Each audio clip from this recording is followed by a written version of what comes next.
Good morning, everyone.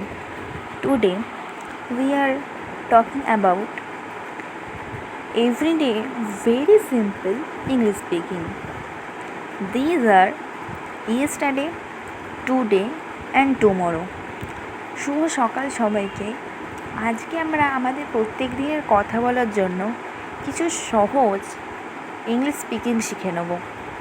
সেগুলো হলো today, yesterday and tomorrow. Today মানে প্রেজেন্ট, যেটা আজকে। ইয়েস্টারডে মানে হচ্ছে যেটা গতকাল, মানে পাস্ট টেন্স, হয়ে গেছে। এবং টুমরো মানে যেটা আগামীকাল, মানে ভবিষ্যতে হতে চলেছে। ধরো, maybe yesterday you saw your friend. গতকাল তুমি তোমার কোনো বন্ধুকে দেখলে এবং তার সাথে তুমি রাস্তায় দাঁড়িয়ে কথা বললে, সেও তোমার সাথে কথা বলল, এবং আনফর্চুনেটলি আজকে সেই বন্ধুরই জন্মদিন, and today is her birthday. সে তোমাকে তার বার্থডেতে নেমন্তন্ন করলো, সি ইনভাইট ইউ।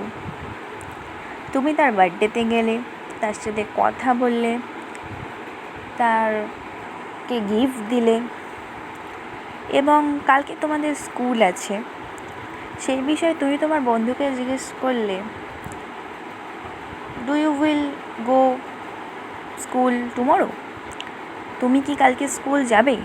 সে তখন তোমাকে বলল, yes I will go school tomorrow. সে তখন তোমাকে বলল, হ্যাঁ অবশ্যই আমি কালকে স্কুল যাব।